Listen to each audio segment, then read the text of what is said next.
সেই অনুযায়ী ব্যবস্থা হবে। একটা কথাই আমি বলে গেলাম, যে জিরো টলারেন্স। আর পার্ক সার্কাস সহ যেখানে যেখানে বিগত দিনে এই ধরনের ঘটনা ঘটিয়েছেন, আপনারাও কান খুলে শুনে রাখুন, এটা আপনাদের শেষ ঘটনা। এরপরে আর কোনো এই ধরনের অ্যাকশন আমরা করতে দেব না। যদি করেন, আমার থেকে খারাপ কোনো পুলিশ মন্ত্রী হবে।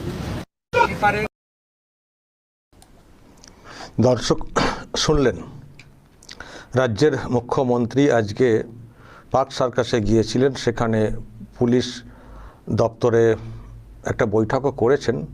ওখানে দেখতেই পাচ্ছেন পুলিশের একটা অফিস আছে, একটা বৈঠক করেছেন এবং ওই যে এলাকা সেটা খতিয়ে দেখেছেন, যেখানে গতকালকে ওই রকম কাণ্ড ঘটেছিল। হঠাৎ করে 7 পয়েন্ট বলে একটি জায়গা আছে, তো সেখানে একদল লোক ধর্মীয় স্লোগান, নারায়ে তাকবীর, আল্লাহু আকবার এই স্লোগান দিয়ে ব্লক করার চেষ্টা করেছিল।